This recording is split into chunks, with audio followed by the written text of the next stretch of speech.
وہ بیچاریاں تو مجھ سے اپنی ماں کی باتیں کرنے آتی ہیں، رشیدہ نے عمر دین کو بتایا۔ ہاں میں تم بھی ہینا اور صبا کی ماں کی بڑی پکی سے ہلی تھی، مگر وہ زمانہ اور تھا جب تک اس حویلی میں چودھرانی کنیز بیگم کی حکومت رہی ہے۔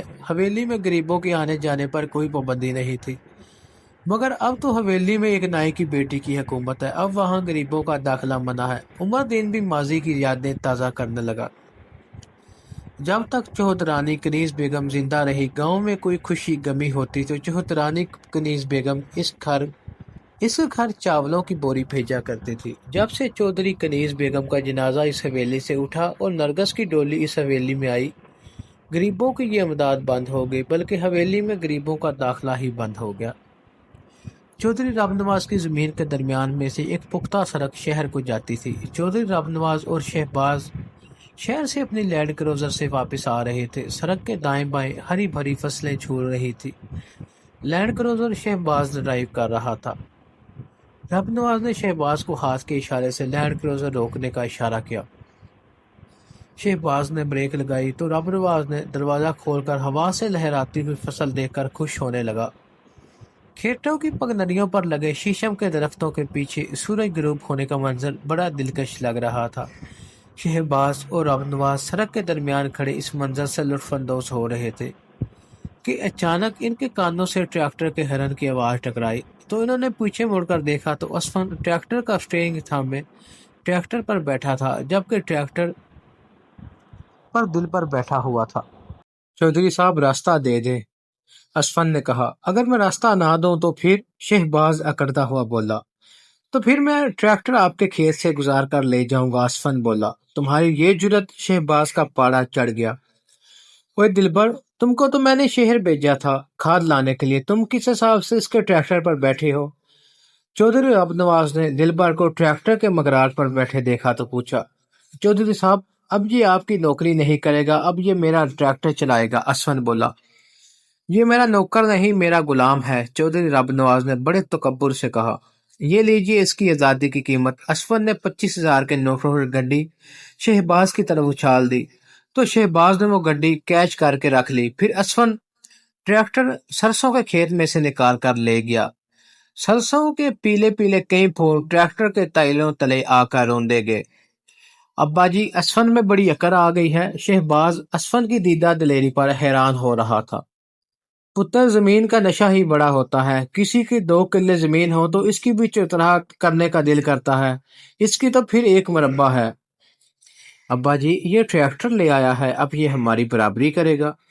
پتر شہباز، جتنا فرق زمین آسمان کا ہے اتنا ہی فرق اسفن کی زمین اور ہماری زمین کا ہے، کبھی زمین آسمان بھی ایک ہوئے ہیں۔ ابا جی، آپ کی یہ بات تو ٹھیک ہے، مگر اسفن میں اکڑ بہت ہے۔ پتر، اسفن جوان خون ہے اس لیے گرم ہے، امداد علی مجھ کو جانتا ہے میں کیا بلا ہوں۔ پھر دونوں اپنی لینڈ کروزر میں بیٹھی اور 10 منٹ بعد ہی لینڈ کروزر حویلی کے گیٹ کے سامنے جا رکی۔ شہباز نے ہارن دیا تو ایک ملازم نے حویلی کا گیٹ کھول دیا۔ امداد علی نے اپنی زمین میں ایک چھوٹا سا ڈیرا بنایا ہوا تھا، وہاں اس نے 2-3 بھینسیں پال رکھی تھی۔ اس ڈیرے میں ایک طرف چارہ کاٹنے والا ٹوکا تھا، ایک کونے میں ٹیوب ویل لگا ہوا تھا۔ یہ ڈیرا گاؤں سے کافی ہٹ کر تھا۔ اسفن اور دلبر ٹریکٹر لے کر ڈیرے پر پہنچ گئے تھے۔ ڈیرے کے گیٹ پر پہنچ کر اسفن نے ہارن بجایا تو امداد علی نے ڈیرے کا گیٹ کھول دیا۔ اسفن نے ٹریکٹر ڈیرے کے اندر بنے برآمدے میں کھڑا کر دیا اور پھر راستے میں چودھری رب نواز اور شہباز کے ساتھ ہونے والی جھڑپ کی ساری کہانی سنا دی۔ اسفن پتر، یہ تم نے اچھا نہیں کیا، چودھری رب نواز بہت بری بلا ہے۔ ابا جی، وہ مجھے راستہ ہی نہیں دے رہا تھا تو پھر میں کیا کرتا؟ پتر، تھوڑا صبر کر لیتا، خواہ مخواہ بات بڑھانے کی کیا ضرورت تھی؟ تایا، آپ ایسے ہی پریشان ہو رہے ہیں، کچھ نہیں ہوتا۔ دل پر بھی اب خاموش نہ رہ سکا۔ چودھری رام نواز کا تو تم کو نہیں پتا، وہ سانپ ہے، سانپ، اس کا کاٹا پانی نہیں مانگتا۔ تایا جی، وہ سانپ ہے تو ہمیں بھی بین بجانی آتی ہے۔ دل بھر نے بات مذاق میں ڈالنے کی کوشش کی۔ ابا جی، آپ نے تو ساری عمر چودھری رب نواز کی غلامی میں گزار دی، مجھ سے یہ غلامی برداشت نہیں ہوتی۔ وہ چودھری ہوگا، اپنے گھر میں ہوگا، ہم کوئی اس سے لے کر کھاتے ہیں، اپنا کما کر کھاتے ہیں۔ چودھری رب نواز نواز کو اسی بات کا دکھ ہے کہ ہم اپنا کما کر کھاتے ہیں، وہ تو چاہتا ہے کہ سارا گاؤں اس کا غلام ہو۔ ایک غلام تو میں نے چوری نواز کی غلامی سے آزاد کروا لیا ہے، اب باقی سارا گاؤں بھی آزاد کروانا ہے۔ اسفن نے دو ٹوک فیصلہ سنا دیا۔ تم نے سارے گاؤں کا ٹھیکہ لے رکھا ہے، اپنے کام سے کام رکھو۔ ابا جی، آپ چودھری رب نواز سے اتنا ڈرتے کیوں ہیں؟ میں چودھری رب نواز سے نہیں، اس کی کمینی حرکتوں سے ڈرتا ہوں۔ تم نے تو اب ہوش سنبھالا ہے۔ تم کو نہیں پتا چودھری رب نواز نے میری 1 مربع زمین کتنی بار ہڑپ کرنے کی کوشش کی ہے۔ ابا جی، اب اگر چودھری رب نواز نے میری زمین کی طرف دیکھا بھی تو میں اس کی آنکھیں نکال لوں گا۔ پتر، تمہارا خون گرم ہے، جوش مارتا ہے، مگر مجھے پتا ہے چودھری رب نواز کتنا کمینہ آدمی ہے۔ تایا جی، آپ بس اپنا حقہ پیا کریں اور کسی بات کی فکر نہ کریں۔ دلبر کونے میں پڑا حقہ امداد علی کے پاس لا کر رکھ دیا۔ امداد علی نے حقے کا کش لیا اور بولا، یہ تو بجھ چکا ہے، چل اب آگ جلا، حقہ تازہ کر اور مجھے چلم بھر کر دے۔ امداد علی نے چلم الٹی کی، اس میں سے بجھے ہوئے کوئلے نیچے پھینک دیے۔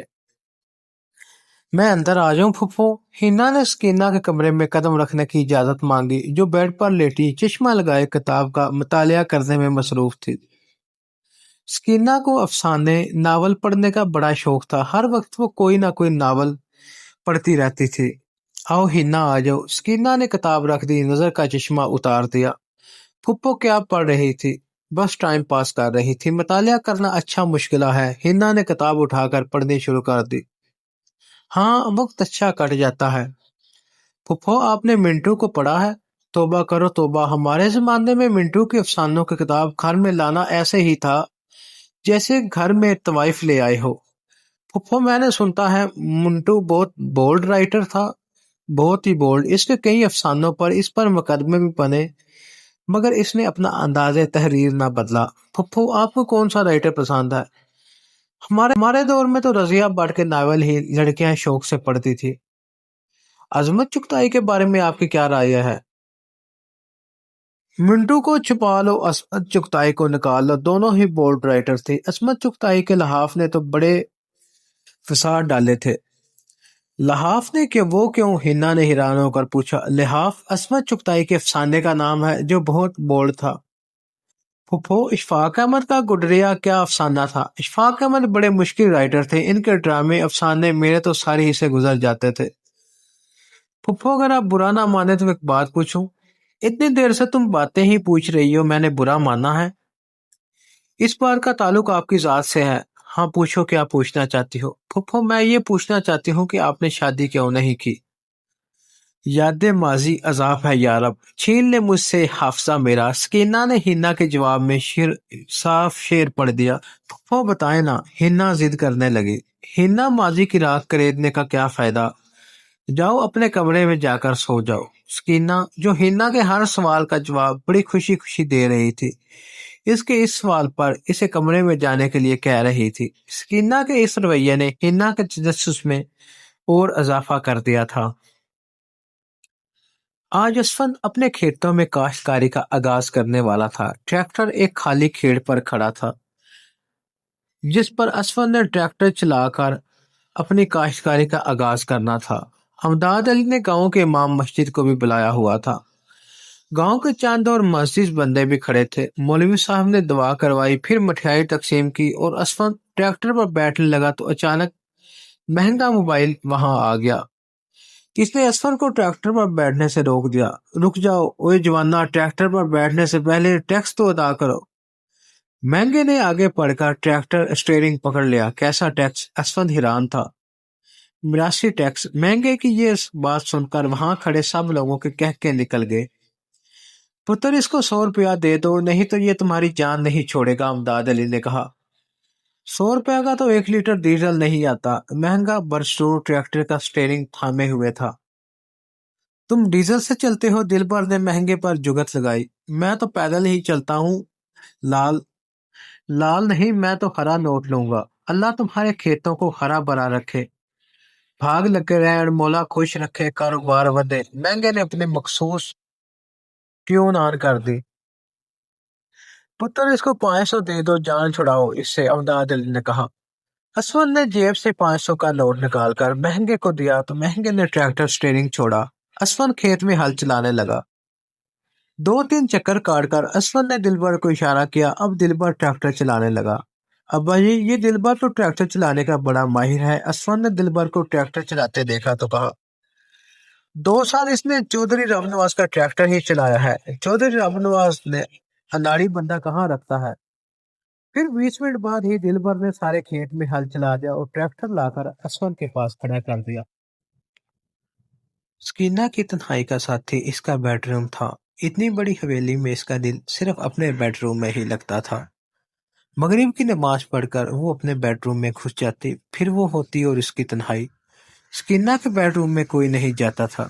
کبھی کبھی ہنا اور صبا سکینہ کے پاس جا کر بیٹھ جاتی تھی اور اس کو تنہائی کے عذاب سے چھٹکارا دلانے کی ناکام کوشش کرتی تھی، مگر سکینہ کو اپنی تنہائی ہی عزیز تھی۔ آج جب وہ مغرب کی نماز پڑھ کر فارغ ہوئی تو ہلکی ہلکی بوندا باندی شروع ہو گئی۔ موسم نہایت ہی خوشگوار تھا، مگر سکینہ کے دل کا موسم تو ایک ہی تھا، تنہائی تنہائی بس تنہائی۔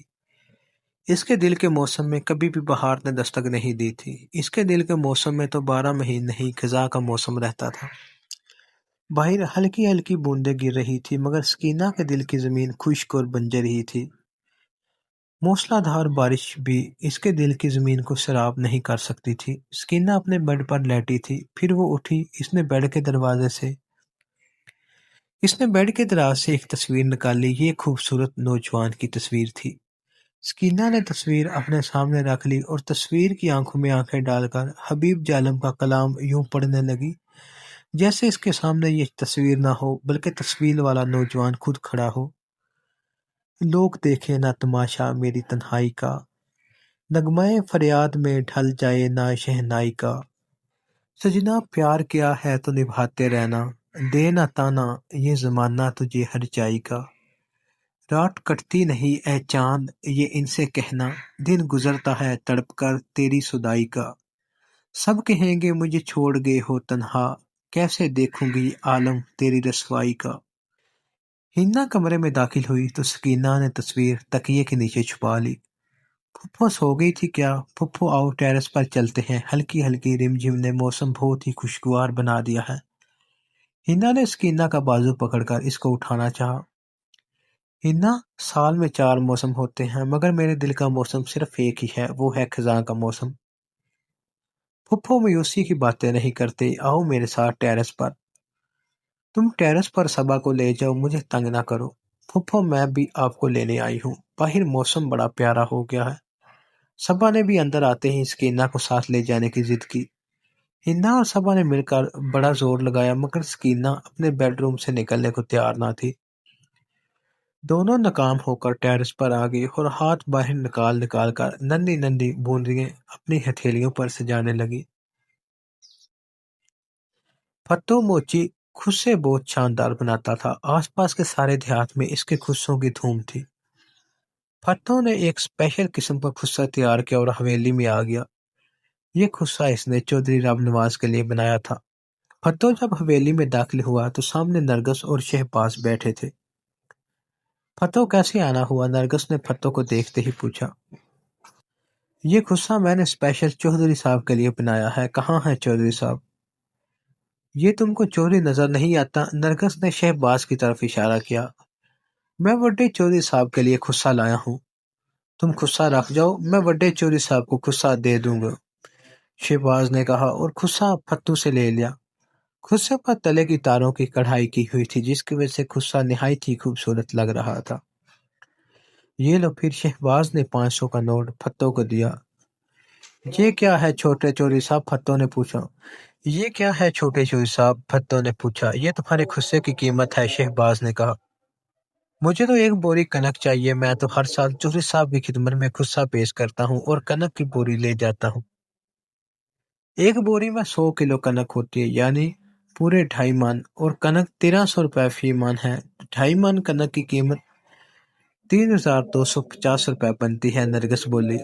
اللہ بخشی، وڈے چودھرانی کنیز بیگم نے تو کبھی اس کا حساب نہیں کیا تھا۔ پھتو حیران تھا۔ اس کو حساب کرنا آتا نہیں ہوگا، نرگس بڑے فخر سے بولی۔ جیسے اس نے حساب لگا کر بڑا مارکا مارا ہو۔ فتح اور نرگس میں بحث جاری تھی کہ ہنا اور سکینہ وہاں آ گئی۔ میری ماں کو حساب کرنا آتا تھا مگر اس نے کبھی غریبوں سے حساب نہیں لیا تھا، ہنا آتے ہی بولی۔ ہنا تم نے پھر میری ماں کی بےعزتی شروع کر دی، شہباز چینکا۔ شہباز آرام سے چودھریوں کے گھر پیدا ہوئے ہو تو چودھریوں جیسے طور طریقے سیکھو، سکینہ نے شہباز کو چپ کروا دیا۔ اب میرے پتر کو چودھریوں جیسے طور طریقے تم سکھاؤ گی؟ نرگس سکینہ پر برسنے لگی۔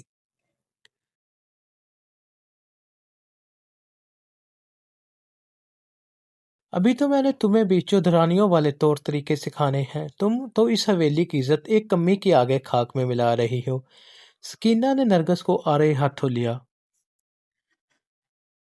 فتو، یہ لو اسٹور کی چابی، وہاں سے ایک بوری کنک لے جاؤ۔ سکینہ نے اسٹور کی چابی فتو کو دی تو وہ چابی لے کر دوائیں دیتا ہوا اسٹور کا تالا کھولنے لگا۔ گاؤں میں سوئی گیس کی سہولت نہیں تھی۔ گاؤں کے لوگ بھینسوں کے گوبر کے اوپر اوپلے تھاپ کر ایندھن کے طور پر استعمال کرتے تھے۔ نسرین نے اسفن کے ڈیرے کے پاس اس کی بھینسوں کا گوبر اٹھا کر ایک کھیت میں اوپر تلے تھاپ کر رکھا ہوا تھا۔ آج وہ اوپلے سوکھ گئے تھے اور جلانے کے قابل ہو گئے تھے۔ نسرین نے اوپلے ایک ٹوکری میں ڈالے اور سر پر ٹوکری اٹھائے کھیت کی پگڈنڈی پر چلنے لگی۔ یہ کھیت شہباز کا تھا۔ نسرین اپنے خیال میں سر پر اوپلوں کی ٹوکری رکھے چلی آ رہی تھی کہ اچانک سامنے سے شہباز آ گیا۔ شہباز کو دیکھتے ہی نسرین کے اوسان خطا ہو گئے۔ اب شہباز نسرین کا راستہ روک کے کھڑا تھا۔ نسرین نے اوپلوں کی ٹوکری وہیں پھینکی اور واپس دوڑ لگا دی۔ شہباز بھی اس کے پیچھے بھاگنے لگا۔ بھاگتے بھاگتے نسرین اسفن کے ڈیرے پر پہنچ گئی جہاں ٹیوب ویل چل رہا تھا۔ اسفن اور دلبر ٹریکٹر کو دھو رہے تھے۔ کیا ہوا نسرین، تم کچھ گھبرائی ہوئی لگتی ہو؟ اسفن نے نسرین کو دیکھتے ہی پوچھا۔ نسرین نے ہاتھ کا اشارہ کیا۔ اسفن نے ادھر دیکھا تو سامنے شہباز کھڑا تھا۔ اسفن، میرے راستے سے ہٹ جاؤ، شہباز نے اسفن کو دھمکی دی۔ چودھری شہباز، تم اپنی کمینی حرکتوں سے باز نہیں آؤ گے، اسفن نے شہباز کو للکارا۔ مجھے جو چیز پسند آ جائے میں اسے حاصل کر کے رہتا ہوں، تم میرے راستے سے ہٹ جاؤ، شہباز نے اسفن کو وارننگ دی۔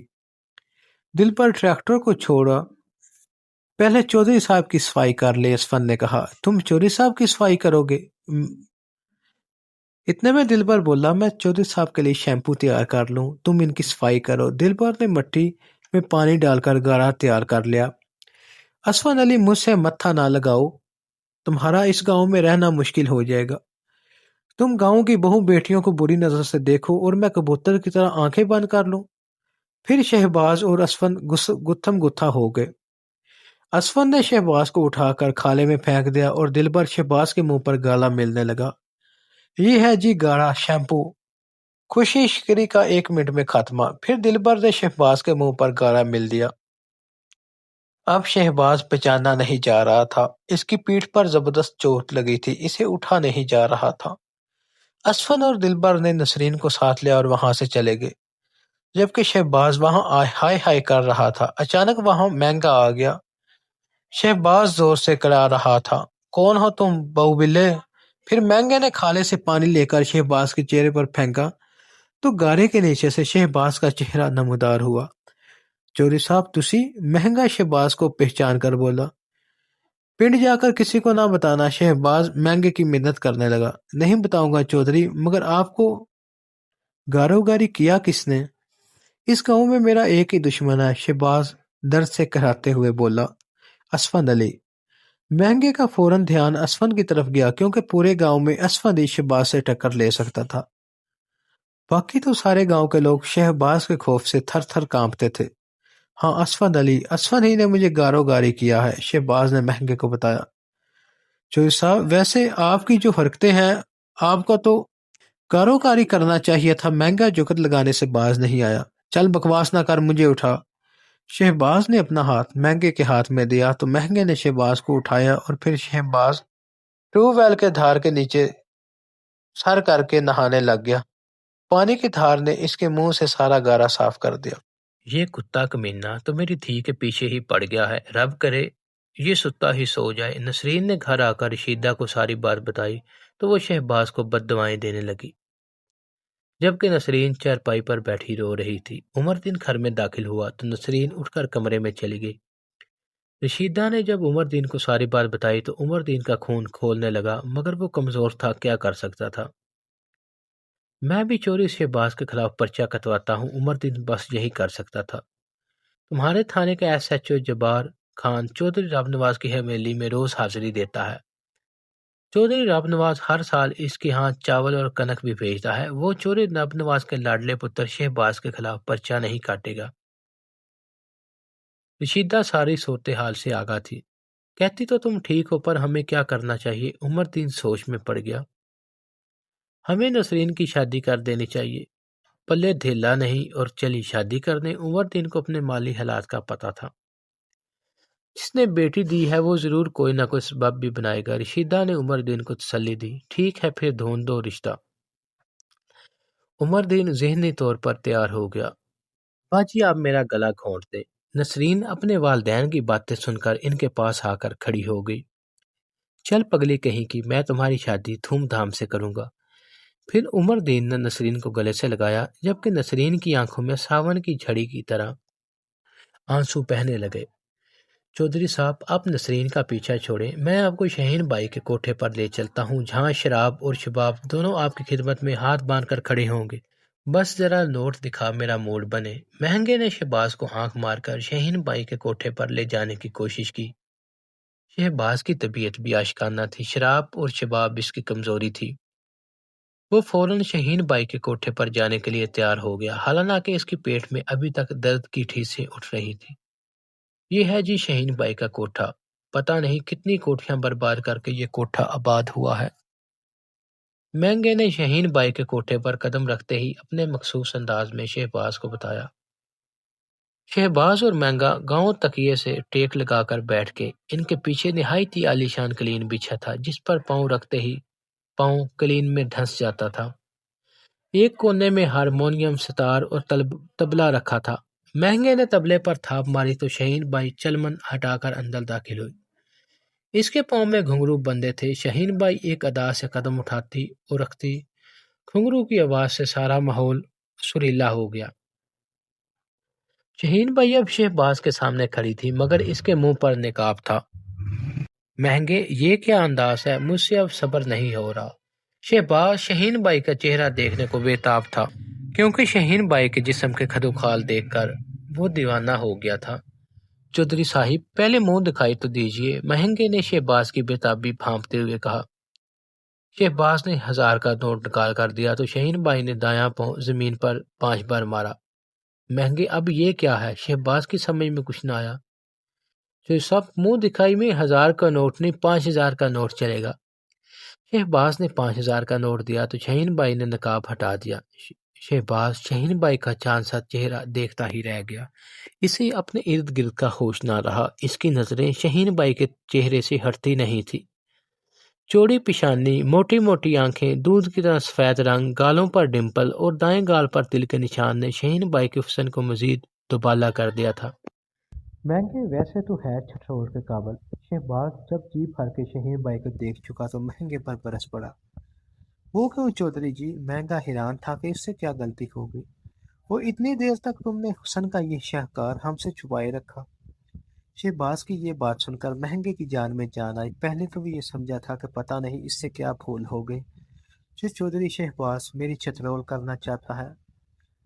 یہ نورپور گاؤں کے سب سے بڑے جاگیردار ہیں، ان کی 100 مربع زمین ہے، کروڑوں کی جائیداد کے یہ اکیلے مالک ہیں۔ مہنگے نے شہین بائی سے شہباز کا تعارف کروایا۔ پھر تو آج سے ہم بھی ان کی جائیداد ہیں۔ شہین بائی نے شہباز کو جال میں پھنسانے کی کوشش کی۔ چودھری جی مبارک ہو، آپ کے تو 100 مربع پورے ہو گئے۔ مہنگے نے چوٹ کی، مہنگا مراسی تھا، پھپتی کشتی خوب جانتا تھا۔ چودھری جی کیا سنیں گے؟ شہین بائی ایک ادا سے بولی کہ شہباز تڑپ کر رہ گیا۔ جو آپ کی مرضی سنا دے۔ شہباز شہین بائی کے حسن میں سدھ بد کھو بیٹھا تھا۔ آپ جو حکم کریں۔ شہین بائی شہباز کے سامنے ادا بجا لائی جیسے وہ انال کری ہو، اور شہباز شہزادہ سلیم۔ کھری کھری سنا دے، مہنگے نے کہا تو شہین بائی کے گلابی ہونٹوں پر مسکراہٹ پھیل گئی۔